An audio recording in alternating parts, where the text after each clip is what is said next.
Buwan. Purihin po ang Panginoon sa pagkabasa ng kanyang salita. Maaari na po tayo maupo.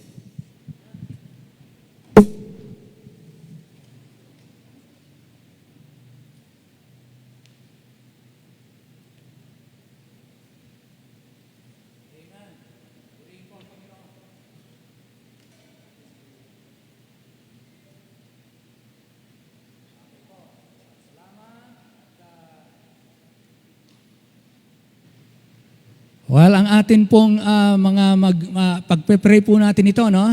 Itong ating mga sunod-sunod na mga ngaral. Every Wednesday, ngayong May, starting April hanggang May, meron po tayong iba't ibang magsasalita. Ngayon pong umagang ito ay si Brother Francis. Then next Wednesday, si Brother Julius. Then next Wednesday, si Brother Nair. Next Wednesday, si Brother Habaan. Then Friday, first Friday ng May, si Pastor Enverga. Pag-pray po natin yan. For the meantime, ito po yung mga nakahanay na narito na. Kaya panalangin natin at tayo makapagpatuloy ng ating pagtitipon. Salamat sa Panginoon. Na isa po na aawitin po muna natin yung Love is Thou Me More Than This. Awitin muna natin ito. Kayo po na nariyan sa live streaming, hihilingin natin dahil alam niyo po talagang mas mabuting nananaig yung okay, mahalin natin ang Panginoon. Sorry sa mga instrumentalist natin, kasi gusto kong awitin po na natin to at lagi nating liliwanagin sa ating sarili na mas mahal natin ang Panginoon sa lahat ng bagay. Lalo pang i-cultivate, lalong ma-develop sa atin na talagang natutunan natin, lumago tayo sa pag-ibig kasi ang sabi nga ng Bible, love, perfect love, casteth out fear. Perfect love casteth out fear. The wrong kind of fear. Pinagtatagumpayan niya ng Panginoon. So, sabayan niyo po kami ni Brother Julius para awitin natin. Chorus muna tayo, sing with us. Come on. Loves me more than this, my child. What will your answer be? Oh, precious Lord. Oh, precious Lord, I love you more than all of these, more than wealth, more than fame, more than the world. Modern times have brought us many blessings. People live in wealth and luxury. But the Master still asks this question. Love is the will, love is the will, more than this. All together. Love is the will, more than this, my child. What will your answer be? Oh, precious Lord, I love thee more than all of this, more than wealth, more than fame, more than the world. I love thee more than this world could offer. All sinful fullness I deny for thee. My love, my life, my all, I pledge thee. I love thee, Lord, I love thee, Lord, more than this. Love is for me more than this, my child. What will your answer be? Oh, precious Lord, I love thee more than all of this, more than wealth, more than fame, more than the world.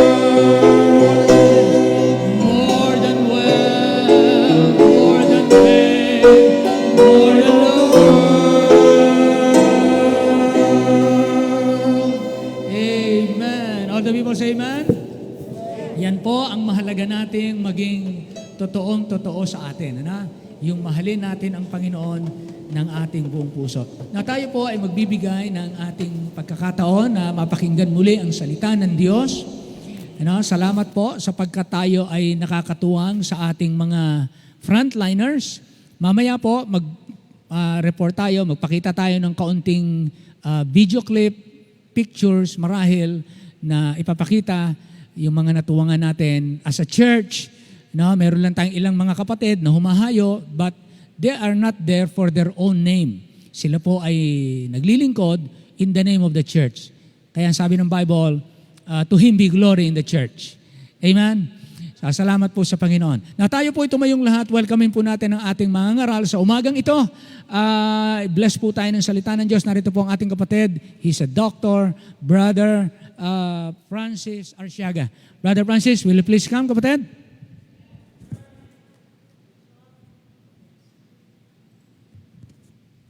Magandang umaga po sa ating lahat. Ako'y nagpapasalamat sa Panginoon at binigyan tayo ng pagkakataon na maipahayag ang kanyang salita. Alam niyo po na sinabihan ako ni Pastor, nakita ko sa cellphone ko, Brother Francis, pwede ka bang mag-preach? Pwede ka bang magsalita ng encouragement, 35 minutes? Nung pagkabasa ko noon, hindi ko agad siya sinagot. Pinatagal ko muna, hindi ako agad sumagot. At tinanong ko, Panginoon, paano ba to? Mahirap tang sabi ko, pwede ba akong tumanggi? Pwede ba akong tumanggi sa pangangaral na yung salita? So sabi ko, ang sabi ng aking pastor, encouragement ang sabihin mo sa kanila. Pero Panginoon, ako rin ay nangangailangan ng encouragement. Mas nangangailangan ako ng encouragement sa aking buhay. Kaya sabi ko, nung tagal na, nananangin ako sa Panginoon at ayun nga, no, sinagot ko ng aking pastor. Opo, pastor. Kaya ito po ay ako po hindi mag-encourage sa inyo. Ang mag-encourage po sa atin ay ang salita ng Diyos.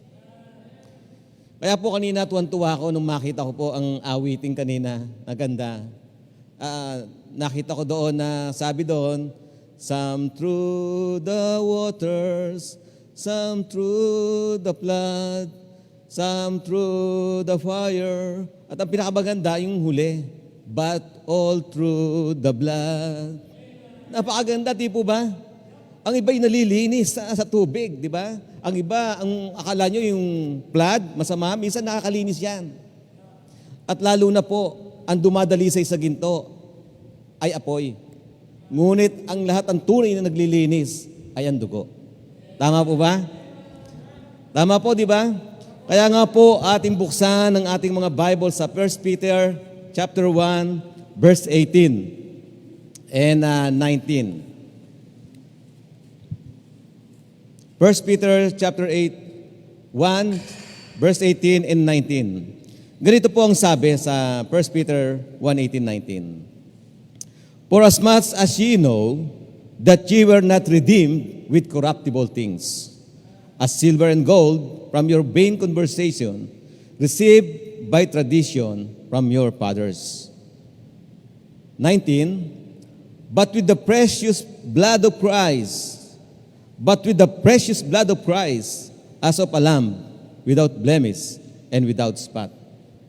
Sa Tagalog po, ang sabi rito, na inyong nalalamang kayo'y tinubos, hindi ng mga bagay na nangasisira, ng pilak o ginto, mula sa inyong walang kabuluhang paraan ng pamumuhay, na ipinamana sa inyo ng inyong mga bangulang, kundi ng mahalagang dugo. Kundi ng mahalagang dugo, gaya ng kordero na walang kapintasan at walang dungis, sa makatwid bagay ang dugo ni Kristo. Tayo po'y sumandaling manalangin. Ama naming Diyos, maraming salamat po muli sa iyo. Ikaw po ay tunay po na mabuti sa aming buhay. Maraming salamat po sapagkat ngayong umaga ay pahahayag ang iyong salita. O Diyos, ikaw po ang makita, ikaw po, Panginoon, ang maramdaman ng bawat nakikinig. na ikaw ang nagsasalita sa kanilang puso. Bigyan mo po ng kapangyarihan ang iyong salita sa bawat nakikinig, Panginoon. Buksan mo ang kanilang tenga, ang kanilang puso, upang ang iyong dalisay na salita, Panginoon, ay maunawaan po ng bawat isa. Makita ang kagandahan ng aming Panginoon sa iyong salita. Makita ang ginawa niya sa aming buhay, O Diyos. Kaya, Panginoon, narito po kami na humihingi ng kapatawaran sa sa aming kasalanan. At ganoon din po naman, pagpapalain mo po ang buong iglesia. Pagpalain mo po ang mga nakikinig, O Diyos, at sila'y pagpalain po ng iyong banal na salita. Maraming salamat po sa iyo. Ito hiling at dalangin po namin, tangi lang po sa pangalan ng aming Panginoong Hesus. Makakaupo na po tayong lahat.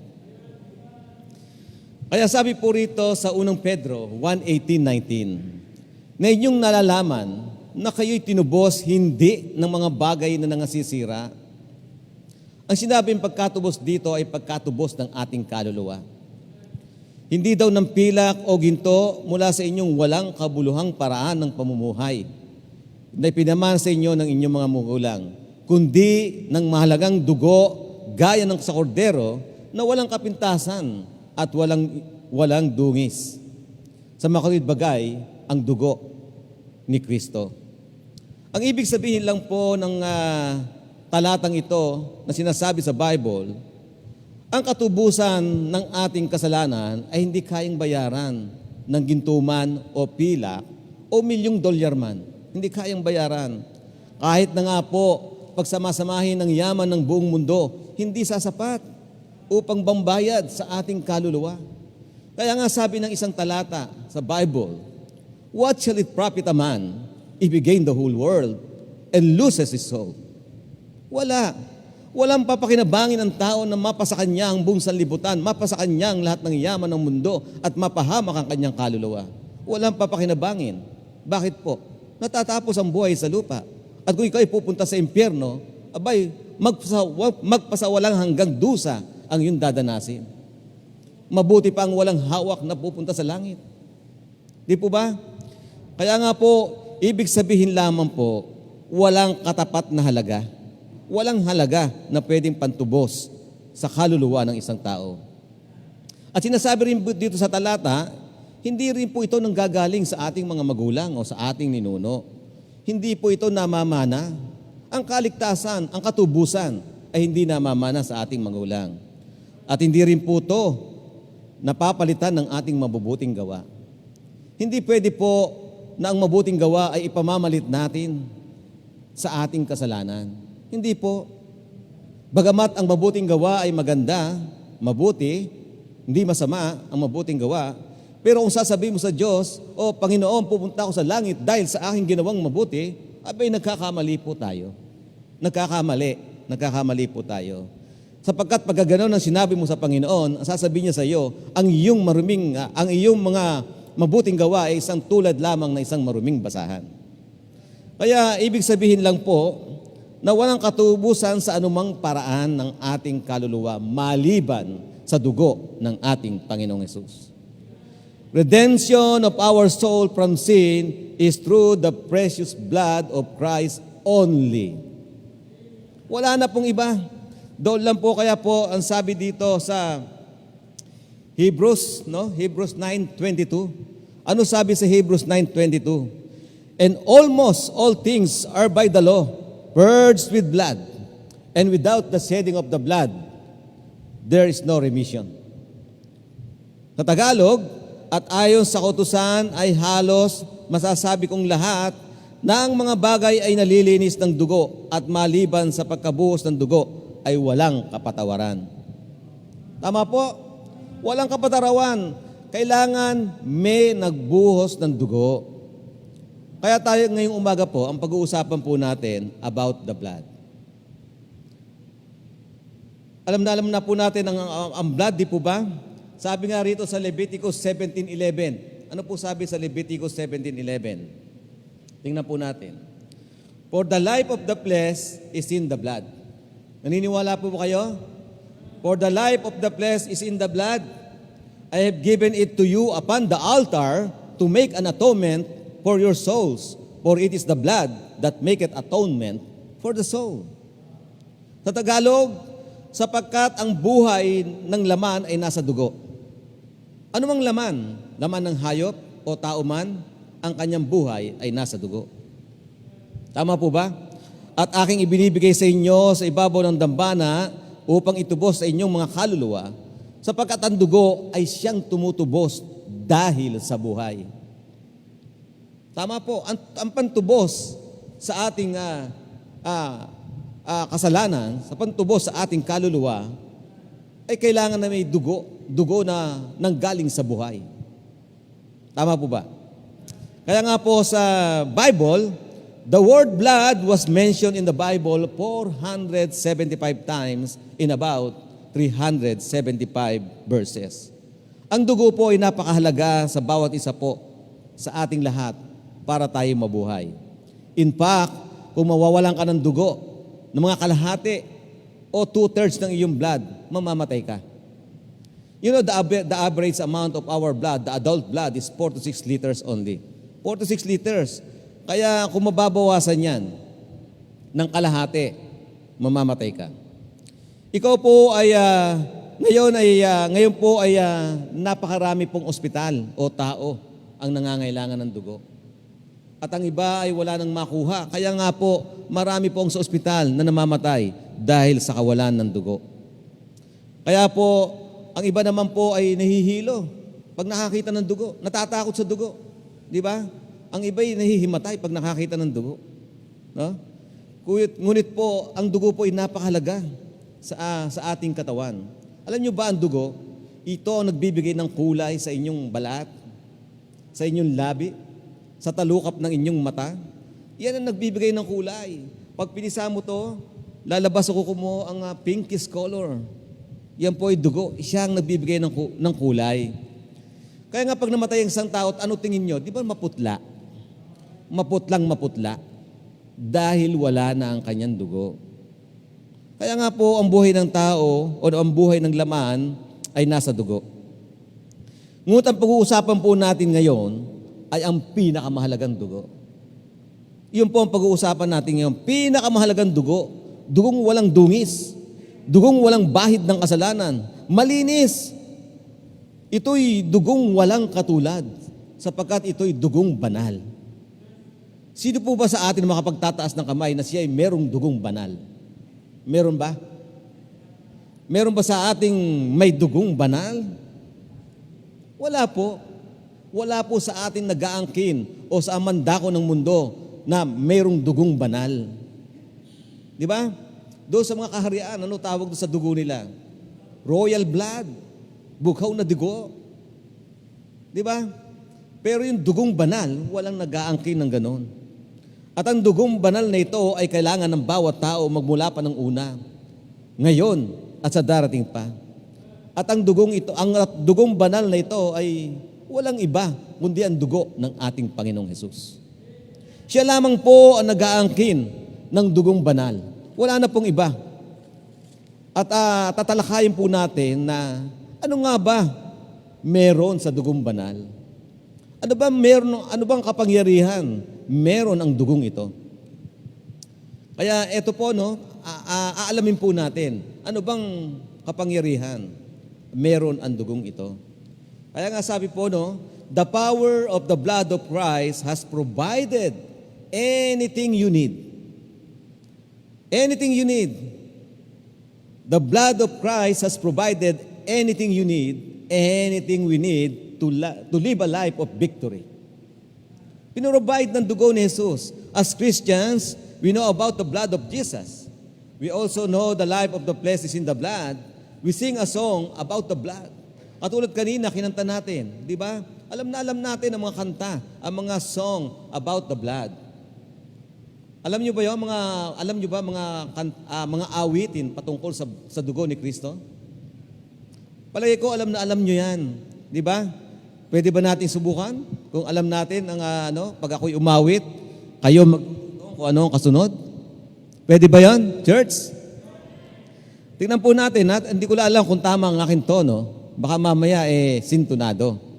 Subok lang. Eto Would you be free from the burden of sin?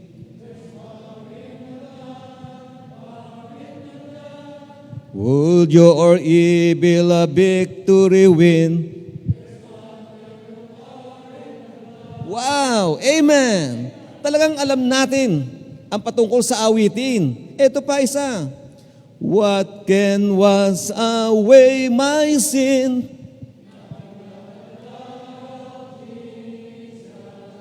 What can make me whole again?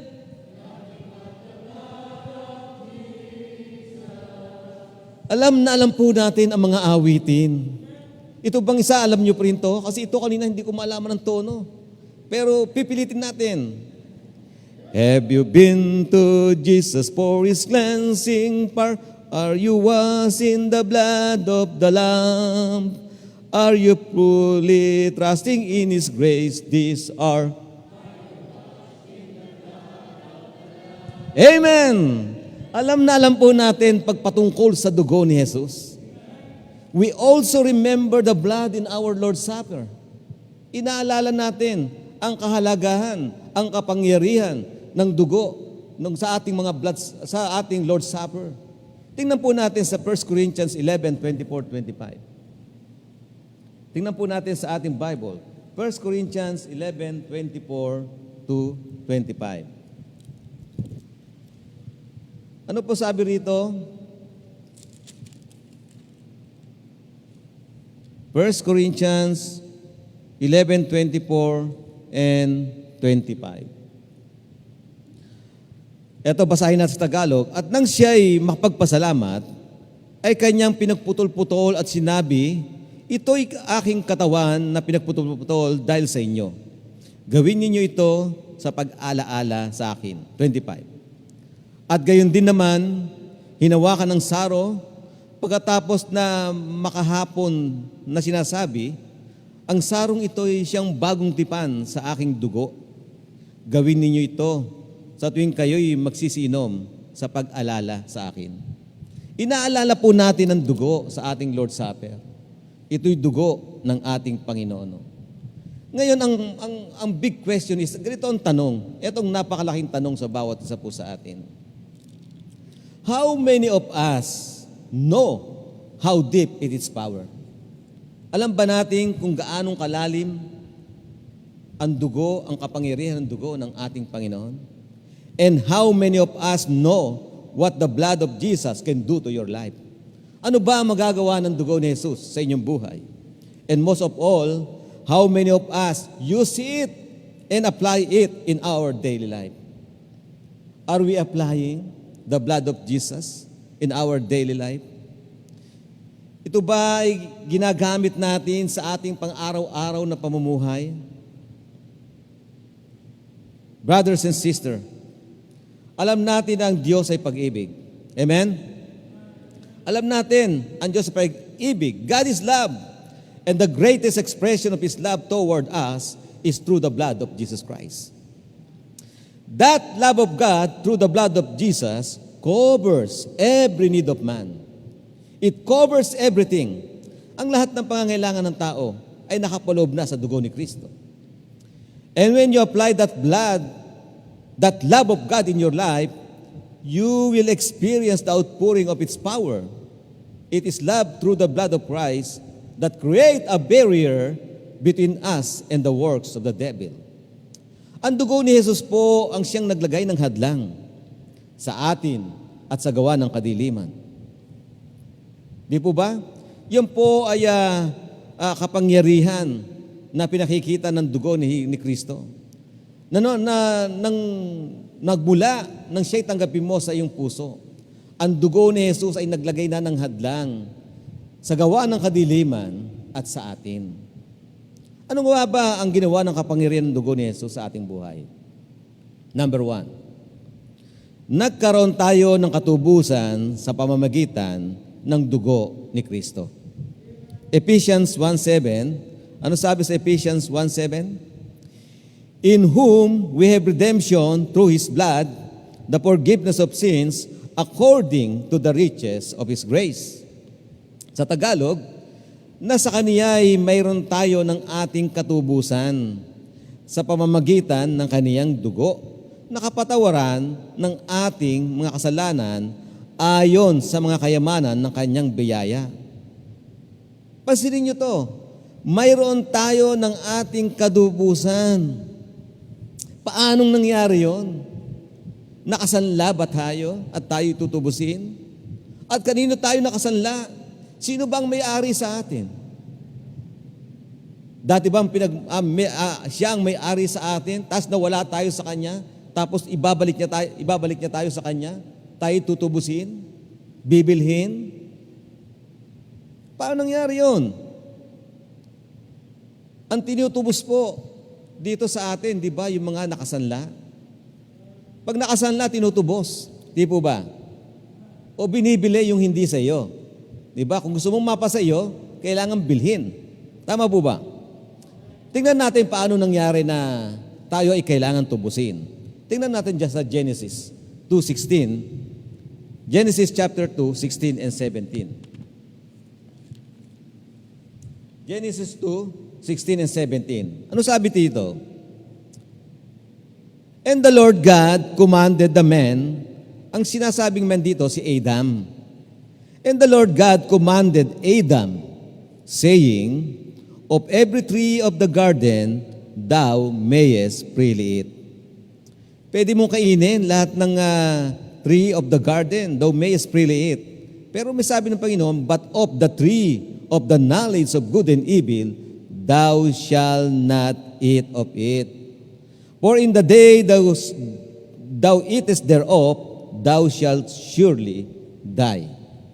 Pag kinain mo yan, siguradong mamamatay ka. Kaya tingnan po natin sa chapter 3 verse 1. Punta tayo sa chapter 3 verse 1. Verse 1 to 6.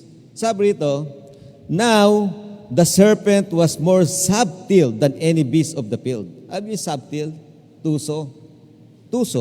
Now the serpent was more subtle than any beast of the field, which the Lord God had made. And he said unto the woman, ang sabi ng serpent sa babae, yea, hath God said, ye shall not eat of every tree of the garden? Sinabi ba ng Diyos na hindi mo pwedeng kainin ang tree of the garden? At sumagot ang babae, and the woman said unto the serpent, we may eat of the fruit of the trees of the garden. Pwede namin kainin. 3. But of the fruit of the tree which is in the midst of the garden, God hath said, sinabi ng Diyos, ye shall not eat of it, neither shall you touch it, lest you die. Kahit hawakan, huwag mong hawakan ang bunga ng puno na yon. Huwag mong hawakan, lalo na pag kinain mo, huwag mong kakainin. Sabi ng Panginoon, you will die, lest you die. Ang sabi ng serpent, and the serpent said unto the woman, ye shall not surely die. Hindi ka mamamatay. Pag kinain mo yan, Eve, hindi ka mamamatay. Hindi ka mamamatay. Sabi niya, kasi, for God doth know that in the day ye eat thereof, then your eyes shall be opened, and ye shall be as gods, knowing good and evil. Dinadaya siya ni Satanas. Sinabi sa kanya ni Satanas, for God doth know, alam ng Diyos, na pag kinain mo ang prutas na yan, mabubuksan ang iyong mata, at ikaw ay magiging Diyos, malalaman mo ang masama at mabuti. And when the woman saw that the tree was good for food, and that it was pleasant to the eyes, and a tree to be desired to make one wise, she took of the fruit thereof, and did eat, and gave also unto her husband with her, and he did eat. So pareho nilang kinain, sinuway nila ang utos ng ating Panginoon. Satan in the form of the serpent deceived Eve. Dinisip niya si Eve, di ba? At dinisobey niya ang Panginoon. And Adam was also deceived and did what Satan told him to do instead of obeying God. Sa halip na sundin ang Panginoon na sinabing huwag kainin, ang sinunod ni Adam ay si Satanas. Yun ang sinunod niya. Adam made Satan his Lord. He obeyed Satan. And Adam turned over the authority that God had given him. Yun na yun. Napahiwalay tayo sa dos. From that day on, everything changed. Magmula na magkasala sila, si Adam at Eve, lahat na yon. Magmula noon, nagbago ang lahat. Doon nagkaroon ng pagbabago. When Adam and Eve committed sin in disobeying God, everything changed. Ano po ang nangyari nung kainin nila yon? When Adam and Eve disobeyed, ang sabi ng Bible, with one trespass, death was passed on to all men. Ang kamatayan ay napasa na, ay naging mana na natin. Nagkaroon na tayo ng kamatayan. Bakit ba? Si Adam ba ginawa na walang kamatayan? Ano sa tingin niyo? Kasi for the wages of sin is death. Kung si Adam ba hindi nagkasala kahit konti, mamamatay ba siya? What do you think? Hindi po. Hindi siya mamamatay. Ginawa siya ng Diyos na kung hindi siya magkakasala, hindi siya mamamatay kasi for the wages of sin is death. Kung hindi ka magkakasala, hindi ka mamamatay. Tama po ba? Kaya lang, nagkasala sila at nagbago nga ang lahat. At sila'y pinaalis ng Diyos sa Garden of Eden. Pansinin niyo yun. At sila'y pinaalis ng Diyos sa Garden of Eden. May napapansin ba kayo sa salitang ito? At sila'y pinaalis ng Diyos sa Garden of Eden. Anong napapansin niyo dito? From comfort zone. Dahil sa kasalanan, inilipat sila, inalis sila sa magandang buhay. Ang kasalanan na nag-aalis sa atin sa magandang buhay. Nakita mo si Adam, nasa Garden of Eden, ang dodo na lahat. Lahat ng hayop sumusunod sa kanya. Lahat pwede niya kainin maliban sa iisa. All was provided with God, by God. Na-provide na sa kanyang lahat, hindi na niya kailangan magtrabaho. Ang dodo ng lahat. Kaya lang, nung siya'y magkasala, pinalayas sila sa Garden of Eden. Ganon din po tayo. Bawat kasalanan na nangyayari sa ating buhay, may nawawalang mabuti. May nawawalang mabuti sa bawat kasalanan na ating gagawin. Kaya nga po, tingnan po natin to. Sabi ito sa Romans 5:12, no? Sabi po rito, wherefore, as by one man, sin entered into the world, and death by sin, and so death passed upon all men, for all have sinned. So ganun po yun. Kahit kapapanganak mo lang, hindi ka nagkasala, pero meron ka ng minana, makasalanan ka na dahil kay Adam. Ganun po yun eh. Parang presidente, lahat ng gawin ng presidente, damay tayong lahat. Tama po ba? Damay po tayong lahat. Kaya sabi ito, kaya kung paano nasa pamamagitan ng tao ay pumasok ang kasalanan sa sanglibutan at ang kamatayan sa pamamagitan ng kasalanan, at sa ganito'y ang kamatayan ay naranasan ng lahat ng mga tao sapagkat ang lahat ay nangagkasala. Ano pa mga pagbabagong nangyari sa kanila? Tingnan po natin, no? Bago palayasin si Adam at Eve, kinausap ng Panginoon yung serpent. Kinausap niya ang Panginoon ng serpent, kinausap niya si Eva, kinausap niya si Adan. Ano sabi? Sa Genesis chapter 3. Sa Genesis chapter 3, kinausap ng Diyos ang serpent sa 3:14, verse 14 and 15. Ano sabi rito? And the Lord God said unto the serpent, because thou hast done this, thou art cursed above all cattle. Sinumpa ang serpent. And above every beast of the field, upon thy belly shalt thou go. Shalt thou go. Sa iyong tiyan lalakad ka, and thus shalt thou eat all the days of thy life. Ang serpent ba ng dati mayroong paa? Lumalakad ba siya? Kasi ang sabi rito, Upon thy belly shalt thou go. Upon thy belly. Lalakad ka sa pamamagitan ng iyong tiyan, kaya ang ahas gumagapang. Di po ba? And thus shalt thou eat all the days of thy life. Sabi niya sa serpent, and I will put enmity between thee and the woman. And between thy seed and her seed, it shall bruise thy head, and thou shalt bruise his heel. Magkakaroon ng yung seed ni Satan at seed ng woman ay magkakaroon ng yung maglalaban, parang ganon. Ano ang sabi niya? Thy seed and her seed, it shall bruise thy head, dudurugin ang iyong ulo, ikaw naman, susugatan mo ang kanyang sakong. Nangyari ba yon? Nangyari po. Yon ang sabi niya sa serpent. Ano naman sinabi ng Diyos kay Eve? Unto the woman he said, I will greatly multiply thy sorrow and thy conception. In sorrow, thou shalt bring forth children, and thy desire shall be to thy husband, and he shall rule over thee. Iyon ang ginagawa ng kasalanan. Nagkakaroon tayo ng paghihirap. Siguro dati nung hindi sila nagkasala at kung sila yung mga anak, siguro tumatawa siya, nanganganak eh. Nung hindi pa nagkakasala, tumatawa siya, nanganganak. O kumakain siya, nanganganak siya. Kasi sabi rito, kaya rin nagkaroon ng matinding hirap sa panganganak dahil ng kasalanan. Dahil ng kasalanan.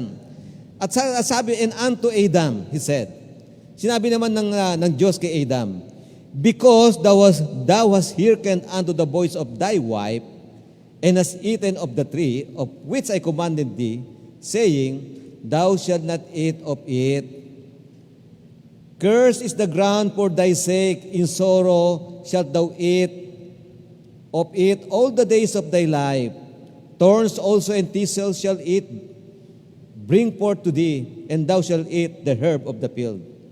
In the sweat of thy face shalt thou eat bread, till thou return into the ground, for out of it was thou taken. Nagkaroon na rin siya ng kamatayan.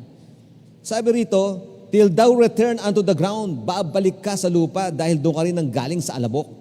Sa alabok ka nang galing, sa alabok ka rin babalik, sabi ng Panginoon. Kaya nga po, dito dahil sa kasalanan, nadamay ang lahat. Pati sabi nga, curse is the ground. Curse is the ground for thy sake. Kaya ikaw hindi ka nakakain ng libre. Di ba sa Garden of Eden, magandang pang kinakain niya. Walang bayad, hindi niya paghihirapan. Pero ang sasabi ng Panginoon, sa pawis ng iyong mukha, kakain ka. Bawat pagkain na kakainin mo, pagtatrabahuhan mo na. Bawat gulay na kakainin mo, tatanim mo muna bago mo kainin. At bawat puno o bunga ng puno na kakainin mo, itatanim mo rin. Paghihirapan mo lahat. Bakit nangyari yun? Dahil po sa kasalanan ng tao. Kaya ang kasalanan ay maraming nadadamay sa kasalanan. Marami po. Kaya magmula po noon na magkasala si Eva at Adan, sabi nga everything changed. Nagbago ang lahat. The earth and everything in it was suddenly cursed, and man was separated by God by sin. Nahiwalay na tayo sa Diyos. Nahiwalay. Nahiwalay tayo sa Panginoon dahil sa ating kasalanan. Dahil sa kasalanan ni Adam ng panahon na yon. Pero salamat sa Diyos. God is so good. God is so good. He made a plan. Gumawa ng plano ang Panginoon. He made a plan of redemption. The plan of the redemption was the same as it was for Abel, Moses, and Noah. It would be through the shedding of the blood. Gumawa siya ng plano dahil napakabuti ng Diyos. Diba? Gumawa siya ng plano. The plan of redemption is for all men. Ang plano ng katubusan sa lahat ng tao ang kanyang ginawa. Ngunit ang ganitong klase ng katubusan para sa lahat ng tao, para sa buhay na walang hanggan, ay hindi pwedeng mangyari sa pamamagitan ng dugo ng kambing at ng tupang lalaki. Hindi po ito pwedeng bayaran ng kahit anong dugo ng tupa at kambing. Ngunit ang katubusan ng buong sanlibutan ay nangangailangan ng mas malaki o makapangyarihang sakripisyo. Ito ay dugo ng ating Panginoon. Yun lamang. Ito lamang ang pwedeng tumubos sa buong sanlibutan. Nag-iisang dugo, ang dugo ng ating Panginoong Hesus. Ano nga ba ang makapangyarihang ginawa ng dugo ni Hesus? Ano po? It was all your sin away and made you clean and pure, white as snow. Nilinis ka sa lahat mong kasalanan. From the minute you received Jesus as Lord of your life, God will not remember any past sin of your life. Lahat na hindi na niya kikilalanin ng Diyos ang iyong kasalanan from the minute you receive Jesus as Lord and your Savior. Yun ang sabi, lahat ng kasalanan mo ay buburahin sa listahan mo. Buburahin niya ang lahat ng kasalanan mo. Kung ikaw'y magnanakaw, erase. Kung ikaw'y nangungupit, erase. Kung ikaw'y mangangalunya, erase. Kung ikaw, ano pang makasalanan? Nagsusugal ka, erase.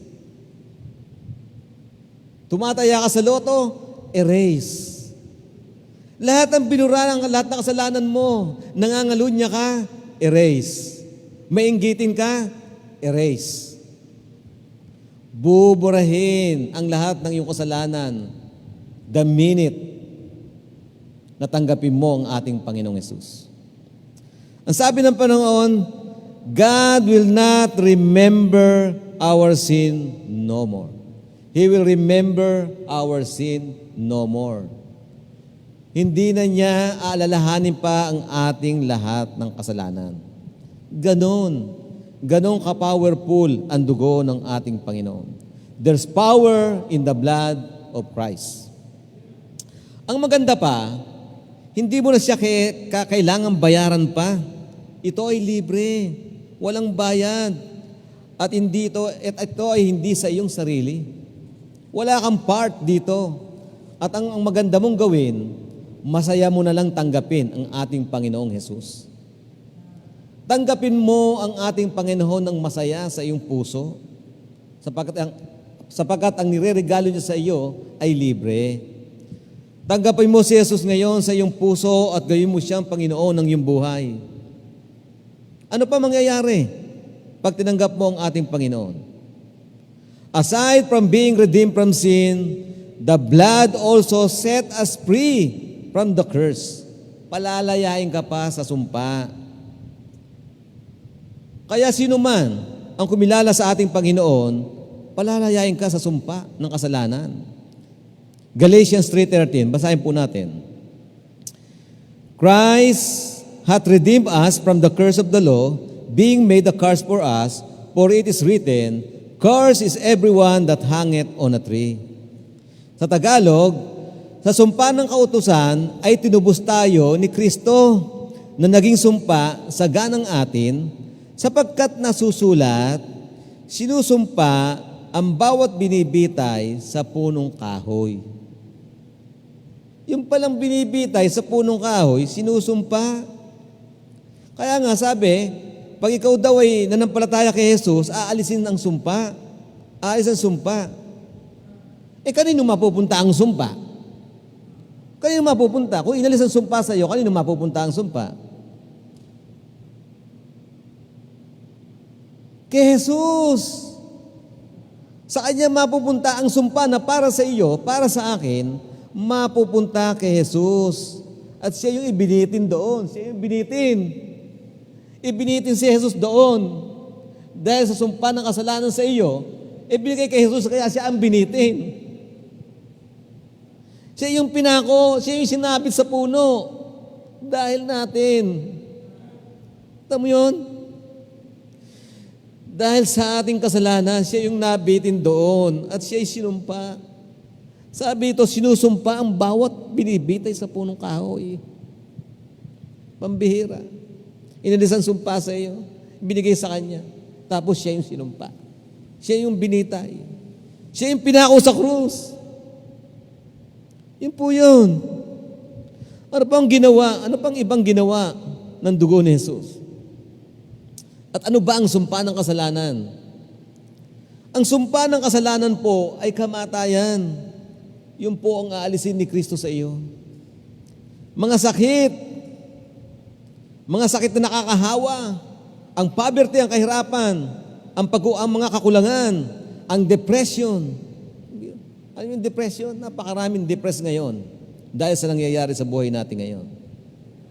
Aalisin lahat ng sumpa ng kasalanan sa iyo. Anything bad that you can think of, lahat ng masasamang nangyayari sa iyo, aalisin ng Panginoon. For Adam's reason gave Satan authority over the life of many, but because of the power of the blood of Jesus, the moment you made Jesus Christ the Lord of your life, ye were redeemed from the curse. Tinubos ka sa iyong kasalanan the moment natanggapin mo si Kristo sa iyong puso. At iyon ang kapangyarihan ng kanyang dugo. Kaya nang ito nang tanggalin sa iyo ang lahat ng curse, may kapangyarihan pa ba si Satanas sa iyo? Wala na. Satan was put out of business. Ganun po ang kapangyarihan ng dugo ng ating Panginoon. Ano pa ang ginawa ng kapangyarihan ng dugo ni Kristo? Una, may katubusan tayo sa kanyang dugo. Pangalawa, nagkaroon tayo ng pakikipag-isa sa Diyos o pakikisama o friendly association with God sa pamamagitan ng dugo ni Jesus. Nagkaroon tayo ng fellowship. Magmula nang tanggapin mo si Jesus, nagkaroon ka ng fellowship sa Panginoon. Ano nga ba ang pakikipagkaisa sa Diyos o fellowship? Ano nga ba ito? Tingnan niyo po sa James 2:23. Ano sasabi sa James 2:23? And the scriptures was fulfilled, which saith, Abraham believed God, and it was imputed unto him for righteousness, and he was called the friend of God. Yun. Naging kaibigan tayo ng Diyos. Naging kaibigan tayo ng Diyos. Magmula ng sampalataya natin si Jesus, naging kaibigan tayo ng Diyos. Nagkaroon tayo ng fellowship. Nakakatawag na tayo sa Kanya. Nakakausap na natin ng Diyos. Ano ba ang fellowship? Ang fellowship po ay friendship. Closeness. Iyon ang nangyayari sa atin. Pero yung pangyayaring yun na naging kaibigan natin ng Diyos, yun ay binili para sa atin. It was bought with a price. Kaya natin naging kaibigan ng Diyos, it was bought with a price. Iyon ay sa pamamagitan ng dugo ng ating Panginoon Jesus. Alam natin na before Adam's fall, bago nagkasala si Adan, sa Garden of Eden, Adam enjoyed friendship and fellowship with God. Araw-araw nakakausap niya ang Panginoon. Nakakasama niya ang Panginoon. Lumalakad sila kasama niya ang Panginoon. May fellowship siya. Pero after Adam's fall, sin separated Adam and us from this fellowship and can only be restored through the blood of Christ. Pinaghiwalay po tayo ng kasalanan sa ating Panginoon. Brothers and sisters, mga kapatid sa pananampalataya, when you receive Jesus as Lord and Savior, you declare that you want to receive His fellowship and friendship. Pag nangyari yon, the door of heaven will be open unto you. Mabubuksan ang pintuan ng langit. Kaya tayo pwede nang tumawag sa Diyos at siya'y kausapin natin. Kung may kailangan ka, pwede mo na siyang tawagan kasi may fellowship ka na dahil sa dugo ni Jesus. And because of the power of the blood of Jesus, you can come boldly in the presence of God. Hebrews 10:19. Tingnan po natin Hebrews 10:19. Ano sabi sa Hebrews 10:19? Having therefore, brethren, boldness to enter into the holiest by the blood of Jesus. Saan ba yung holiest? Ang holiest po, sa langit yata yung pinaka-holiest, no? Yung po ay sa ating Panginoon. Yung po ay sa Diyos. Mga kapatid, yamang may kalayaan nga na makapasok sa dakong banal sa pamamagitan ng dugo ni Jesus. Makakapasok ka lang sa dakong banal, makakausap mo lang ang Panginoon, makakahingi ka lang sa Kanya dahil ng dugo ni Jesus. Yun lang. Dahil sa dugo ni Jesus, kaya nangyari ang mga yon. Kaya tayo magpasalamat sapagkat ang dugo ni Jesus ay hindi nagbabago. Tingnan natin ang 2 Corinthians 5:21. 2 Corinthians 5:21. For He hath made Him to be sin for us who knew no sin, that He might be made the righteousness of God in Him. Yaong hindi nakakakilala ng kasalanan, ay Kaniyang inaring may sala dahil sa atin, upang tayo'y maging sa Kaniya'y katuwiran ng Diyos.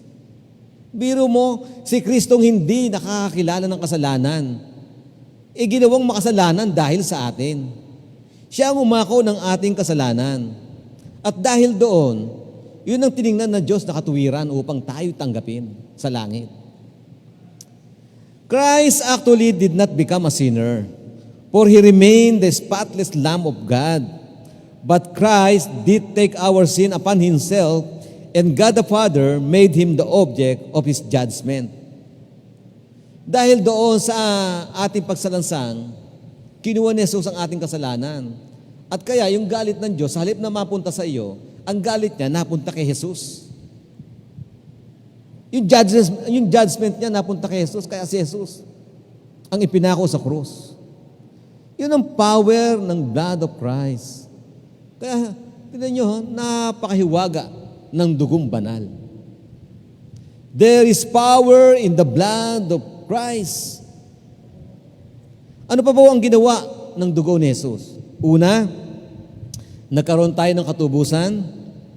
Pangalawa, nagkaroon tayo ng pakikipagkaisa o fellowship o pakikipagkaibigan sa ating Panginoon. Pangatlo, nagkaroon tayo ng kagalingan sa dugo ni Jesus.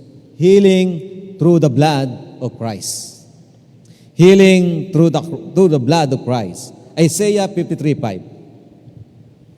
Ang sabi rito, Isaiah 53:5, but He was wounded for our transgressions.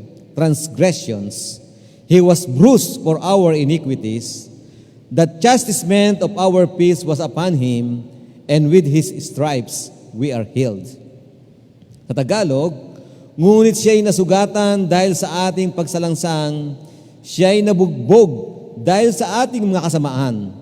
Ang parusa ng tungkol sa ating kapayapaan ay nasa Kaniya, at sa pamamagitan ng Kanyang mga latay ay nagsigaling tayo. Pambihira. Tingnan niyo ang ginawa sa atin ng Panginoon. Nasugatan si Kristo hindi dahil niya, dahil ng pagsalangsang natin. Nabugbog si Kristo hindi dahil niya, dahil sa ating kasamaan. Pinarusahan siya. Ang Kanyang kapayapaan ay nawala. Pinarusahan siya ng Diyos dahil sa atin. At ang maganda pa nito, sa pamamagitan ng Kanyang mga latay, ay nagsigaling tayo. Pambihira. Kakaiba, ano po? Kakaiba. Talagang mahiwaga ang dugo ni Kristo. Napakahiwaga. According to Isaiah, Christ was crucified because we have sinned and are guilty before God. As our substitute, He took the punishment due to us and paid the penalty of our sin. Ano yung penalty? Death. Siya ang namatay para sa atin, mga kapatid. Kaya sabi ng Bible, with His stripes, we are healed. Ano yung sabihin no? With His stripes, we are healed. Ito ay patungkol sa kagalingan ng kaligtasan at sa lahat ng benepisyo nito. Yun ang ibig sabihin noon. Kagalingan patungkol sa kaligtasan at sa lahat ng benepisyo nito. Ano sabi? This healing refers to salvation with all its benefits. Ito ay patungkol sa kaligtasan, may benepisyo pa. Pag naligtas ka, pupunta ka na sa lahat, marami ka pang benepisyo. Ano ba yung benefits na yon? Spiritual, physical, sickness, and disease. Pray ka na doon. Kaya sabi dito, at the cross, Jesus bore our griefs. At the cross, Jesus bore our worries. At the cross, Jesus bore our cares. At the cross, Jesus bore our sorrow and fear. Lahat yon ay dinala ni Kristo sa krus ng Kalbaryo. Matatakot ka pa ba? Malulungkot ka pa ba? Kung ang lungkot mo, ang worry mo, ang takot mo ay dinala na ni Jesus, malulungkot ka pa ba? Hindi ka na dapat malungkot. Dapat tayong magsaya. Amen? Magsaya tayo, mga kapatid. Ang lahat ng pangit sa atin ay kinuha ng ating Panginoong Jesus. Amen? Napakaganda po, mga kapatid. God gave everything He had to redeem mankind from the curse. Tingnan nyo. God gave everything He had. Lahat ng nasa Kanya ay ibinigay na sa atin. Lahat. Tandaan nyo. Lahat. Lahat. Lahat. God gave everything He had to redeem mankind from the curse. Binigay niya ang lahat sa atin. Kaya nga po, kung tatanggapin natin ay part of His sacrifice, tatanggapin natin ay parte ng Kanyang sakripisyo, insulto sa Panginoon. Binigay sa iyong lahat, hindi mo tatanggapin lahat. Nalulungkot ka pa rin, nagwo-worry ka pa rin, samantalang kinuha na. Ay, itong worry, Dok, Panginoon, hindi ko nakukuhanin sa iyo. Huwag mo na kuhanin sa akin, akin na lang yung worry, yung fear, yung sakit, akin na lang. Kinuha na nga sa iyo eh. Kaya nga po, tanggapin natin, hindi part. Dahil insulto sa Panginoon kung tatanggapin mo lamang ay part ng Kanyang sacrifice. Kaya nga po, when we apply the blood of Jesus and receive His power, we need to remember to apply it in its fullness. Yung kabigay sa iyo ng buo, tanggapin mo ng buo. Don't just receive and apply it halfway. Huwag kalahati lang. Accept everything Jesus sacrifice provided. Tanggapin natin lahat. Everything He had, Jesus gave. Ngayon, if you fail to understand and receive the full power of the blood, you're missing the blessing of God. Namimiss mo ang blessing ng Panginoon pag hindi mo tinanggap ang ibinibigay niya. You miss the blessing of God. Kaya nga po, sabi ni Apostle Paul sa 1 Corinthians 11:30. 1 Corinthians 11:30. For this cause, many are weak and sickly among you, and many sleep.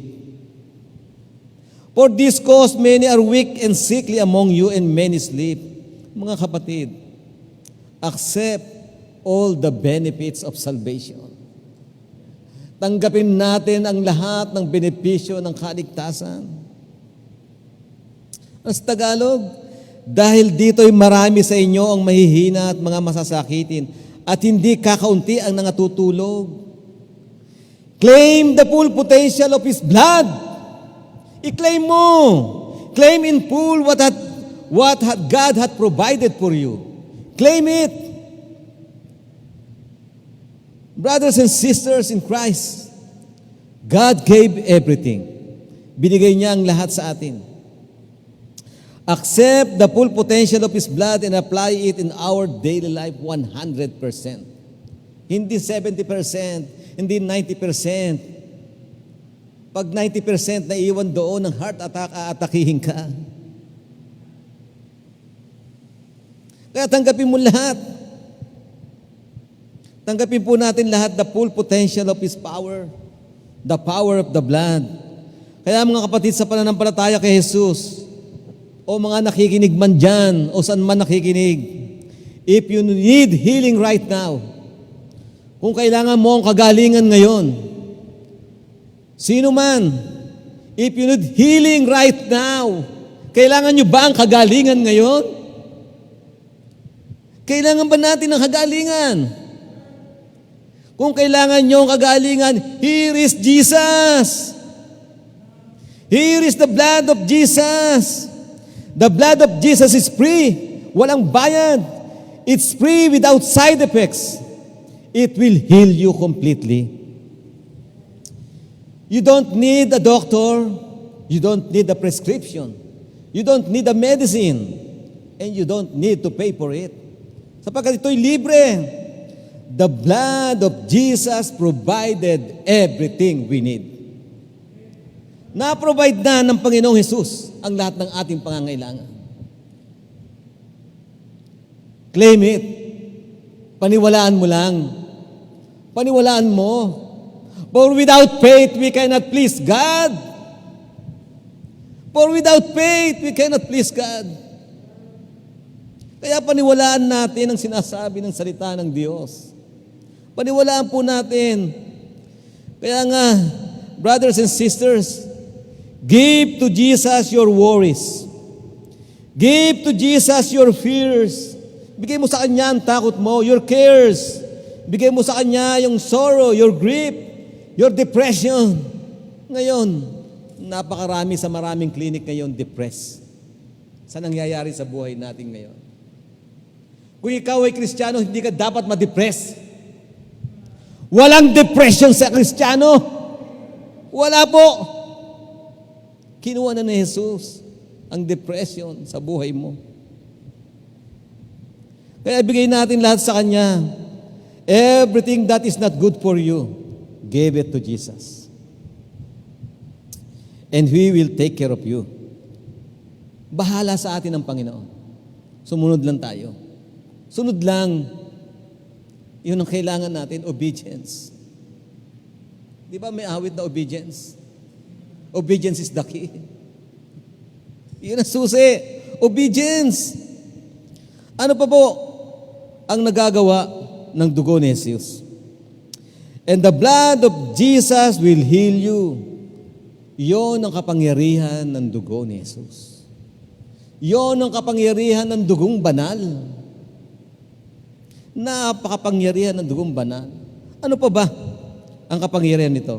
Una, meron tayong katubusan. Pangalawa, meron tayong pakikipagkaisa. Pangatlo, meron tayong kagalingan. Pang-apat, huli na po. Gusto ko makita ang inyong ngiti. Huli na po ito. Number 4, may proteksyon sa dugo ni Jesus. There is protection through the blood of Jesus. Protection. Exodus 12:13. Tingnan po natin. Exodus 12:13.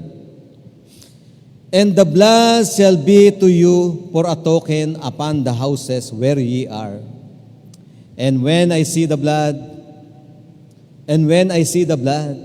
I will pass over you. And the plague shall not be upon you to destroy you. And the plague shall not be upon you to destroy you when I smite the land of Egypt. Ano sa Tagalog? At ang dugo ay magiging tanda sa mga bahay na inyong kinaroroonan. Ang dugo ay magiging tanda sa mga bahay na inyong kinaroroonan. At pagka aking nakita ang dugo, ay lalampasan ko kayo.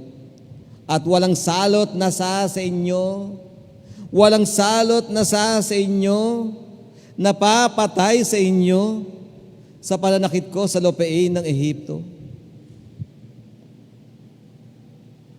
Walang salot na sa inyo. The moment na nanampalataya ka sa Panginoong Hesus, ang kanyang dugo ay nasa iyong puso na. Sa pintuan ng iyong puso. Sa haligi ng pintuan ng iyong puso. Walang salot na sa inyo. Kahit ang virus ngayon, magtiwala ka lang sa Panginoon, hindi ka maapektuhan. Naniniwala ba kayo noon?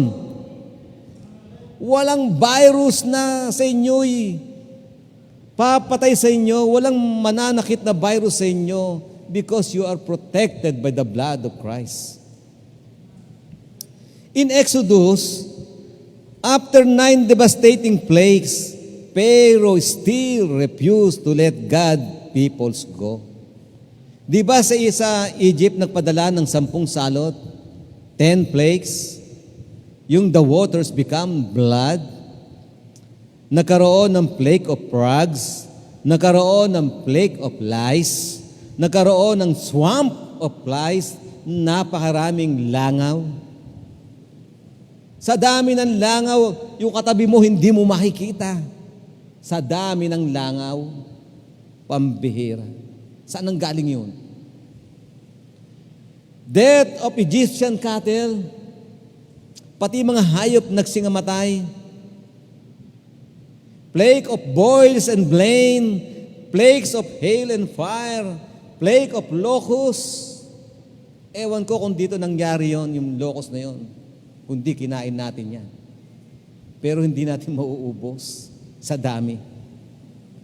Yon ang mga plague na pinadala ng Panginoon sa Ehipto. Plague of darkness ang pangsyam. Kaya nga sabi rito, after 9 devastating plagues, Pharaoh still refused to let God's people go. Ayaw pa rin niyang pakawalaan ang mga Israelites. Matigas ang ulo, matigas ang puso ni Pharaoh during that time. Pag dumating ang isang plague, sabi niya, parang papayag na siya, pero pag nawala na yung plague na yun, balik na naman sa kanyang tigas ng puso. Balik na naman sa kanyang paninindigan. Ayaw niyang yumukod sa Panginoon, dumating ang pang-anim, dumating ang pang-7. Sinabi niya, sige, pakakawalan ko na, palalayain ko na mga Israelites, pero nung mawala ang plague, hindi pa rin. Mga kapatid, ilang salot na ba ang dumating sa ating buhay? Ilang salot na ba o trials ang dumating sa ating buhay? Pag may dumating sa ating buhay, ng mga salot sa ating buhay, lumuluhod ka sa Panginoon at sasabihin mo, patawarin mo ako. Pag nawala na, pinagbigyan ka, Panginoon, balik ka na naman sa dati mong gawi. Balik ka na naman sa kasalanan. May dumating na naman, balik ka na naman sa Diyos. Pag nawala na ang salot sa iyo, alis ka na naman, lumayo ka na naman sa Diyos. Katulad ba tayo ni Pharaoh? Pag may mga mahihirap na nangyayari sa atin, saka lang tayo lalapit sa Diyos. Pag maayos ang ating buhay, masagana ang ating buhay, ayaw natin tumingin sa ating Panginoon. Mga kapatid, lumapit ka sa Diyos. Lumapit ka sa Diyos, huwag mong hintayin dumating pa sa iyo ang ika-9 na salot. Huwag mong hintayin dumating pa sa iyo ika-10 salot ng iyong buhay. Huwag mong antayin, do not wait for the 10. Do not wait. Huwag mong hintayin na mabawasan ang iyong pamilya. Huwag mong hintayin katulad na nangyari sa Egypt. Huwag mong hintayin. Huwag mong hintayin ang mga pagsubok na papatay sa iyong mga mahal sa buhay. Go back to Jesus. Bumalik ka sa paglilingkod. Kung dati-dati naglilingkod ka, bumalik ka sa paglilingkod sa Panginoon. Kung lumuhod ka ngayon, huwag kang tumigil sa pagluhod. Lalo ka magpasalamat sa Panginoon sa mabuti at masama. Huwag tayong tumulad kay Pharaoh. Dahil ba si Pharaoh ay mayaman, hari ng Ehipto, maraming kayamanan tinatangkilik. Kaya nga mahirap sa isang mayaman na makarating sa kaharian ng langit. Dahil ang kanyang dinidiyos ay ang kanyang kayamanan. Matigas ang ulo ni Pharaoh. Nasa kanyang lahat ng yaman ng Egypt. Nasa kanyang lahat. Nasa kanyang lahat ng yaman. Marami siyang kawal. Marami siyang tauhan. Kaya ang mga salot, pag nawala, hindi niya pinapansin. Huwag tayong maging ganon. Huwag na nating antayin pa ang pagsubok na hindi natin kayang dalhin. Ngayon pa lang, bumalik ka na. Kung tinatawag ka ng Diyos, sumunod ka. Lumapit ka sa Diyos. Call unto God. Tumawag tayo at ang Diyos ay nakikinig. Humingi ka at ikaw ay bibigyan. Kumatok ka at ikaw ay pagbubuksan. Mga kapatid, huwag nating intahin ang ikasampung salot. Oo, lilipas tong pansyam. Oo, lilipas tong virus pandemic sa buong mundo ngayon, lilipas. Ano susunod? Huwag na nating intayin. Manumbalik tayo sa Panginoon. Manumbalik tayo sa Panginoon. After 9 devastating plagues, Pharaoh still refused to let God's peoples go. So God sent a final plague, one judgment to smite all the firstborn in the land of Egypt. Ang tanong, can God protect His people in Egypt? Oo naman. The answer is a big yes, and it happened. Naproteksyonan ng Diyos ang kanyang mga tao sa Egypto. Alam natin ang Hebrew, that the Hebrews or Jews in Israel has a covenant relationship with God through Abraham. But they needed to stand in the covenant. They needed to choose the covenant over the curse. So God instructed them to take the blood of a lamb and paint it on their doorpost. The Israelites obeyed God, and the angel of death passed by. The angel of death passed by. Why? Because they obey God. Sumunod siya sa Panginoon. Ang tanong, was it really the blood of the Lamb that stopped them from being killed? May nagsasabi na ang dugo raw pinahid sa pintuan nila ay dugo ni Kristo. Tingnan natin. Kung ito nga ay dugo ni Kristo. Revelation 13:8. Revelation 13:8. And all that dwell upon the earth shall worship Him. And all that dwell upon the earth shall worship Him. Yung Him po dito, hindi Diyos yan. Antikristo yan. Antikristo yan. And all that dwell upon the earth shall worship Antichrist. Sino mag-worship kay Antichrist? Whose name are not written on the book of life. Sino may hawak ng book of life? The Lamb is slain from the foundation of the world. Ang may hawak po ng book of life ay si Kristo. Ang sabi rito, is slain from the foundation of the world. At ang lahat na nangananahan sa lupa ay magsisamba sa Kanya, na ang kanyang pangalan na hindi nasusulat sa aklat ng buhay ng kordero na pinatay buhat ng itatag ang sanglibutan. Ang tanong, nakasulat na ba ang iyong pangalan sa book of life? Nakalista ka na ba roon? Sa mga nakikinig po sa iba't ibang dako, nakasulat na ba ang inyong pangalan sa book of life? Kung hindi pa nakasulat ang inyong pangalan, pumunta kayo dito sa Christ Baptist Church. At kung nalalayuan kayo, pumunta kayo sa pinakamalapit na Baptist Church sa inyong lugar. At kayo tuturuan namin paano ang paraan, paano magpa-register at malista ang inyong pangalan. Pag nagbobotohan, di ba kailangan natin registered voter lamang ang pwedeng magboto? Pag hindi ka registered voter, hindi ka pwedeng bumoto. At napakasarap kung registered voter ka. Pag araw na ng eleksyon, ang daming blessing. Di ba? Ang daming blessing pag araw ng eleksyon. Pero dito, higit pa sa blessing ang matatanggap mo pag ang iyong pangalan ay nakalista na sa Book of Life. Pag ang pangalan mo rito nakalista na riyan, ang blessing na tatanggap mo ay higit at higit at higit pa. Ang mansyon lang sa langit ay napakaganda na. Kaya kung hindi nyo alam ang paano magpalista o masulat ang pangalan nyo, may mag-a-assist po sa inyo. Ituturo sa inyo kung paano magpa-register. Tuturo po sa atin. At ang lahat na nanganahan sa lupa ay magsisisamba sa Kanya, na ang kaniyang pangalan ay hindi nasusulat sa aklat ng buhay ng Kordero, na pinatay, buhat na itatag ang sanglibutan. Anong ibig sabihin nito?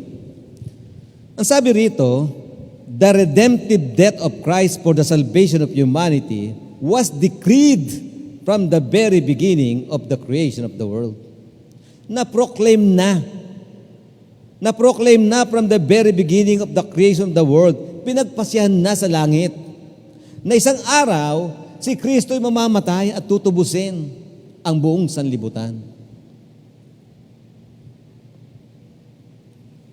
Kaya nga po, ang tanong kanina, was it really the blood of the Lamb? Yung ba'y dugo talaga ng tupa? Talagang dugo ng tupa ang ginamit noon. But at that time of Exodus, the blood used was to take a year-old male lamb without defect and killed it. And blood should be sprinkled on the two sides and on the top of the doorframe or doorposts of their homes. Talagang blood po ng tupa ang ginamit doon sa noong panahon na yon. When the angel of death went through the land, he would pass over those homes that had the blood that was sprinkled on the doorposts. Ano ba ibig sabihin ng Passover? Ang sabi doon, to jump pass. Lulundagan ka. Kung eto na ang bahay mo, lulundag sa iyo pag mayroong dugo ni Kristo. Kung may dugo ng lamb nung araw na yon.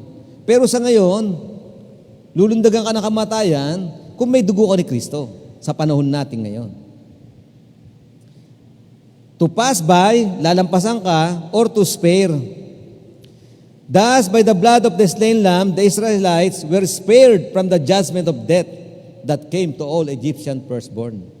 Na-spare po ang lahat ng firstborn ng Israelites dahil sa dugo ng lamb, ng tupang lalaki na pinatay. Because God at that time wanted to teach His people the importance of obedience and blood redemption.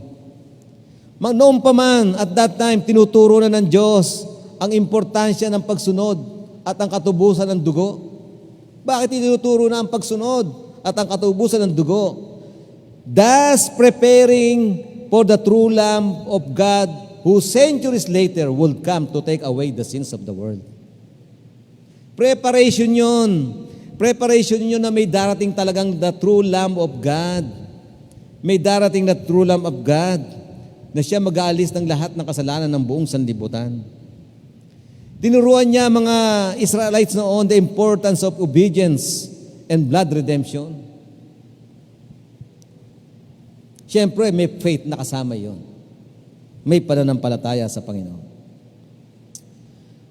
Kaya nga po, ang sabi ni Apostle John sa John 1:29, so yung nangyari po noon, pine-prepare lang po na may darating talagang true Lamb of God. May darating talaga. At nangyari na. Nangyari na po yun, dumating na siya. Tingnan niyo sa John 1:29. The next day, John seeth Jesus coming unto him. Nakita pa ni John. The next day, John seeth coming unto him and saith, Behold, the Lamb of God, which taketh away the sin of the world. Dumating ang Lamb, the true Lamb of God, na siya mag-aalis ng lahat ng kasalanan ng sanlibutan. Nang kinabukasan nga ay nakita ni Juan si Jesus na lumalapit sa kanya at sinabi, narito ang kordero ng Diyos na nag-aalis ng kasalanan ng sanlibutan. Sabi ito, narito. Sino yung narito? Ang kordero. Sino yung kordero? Si Jesus. Bakit daw?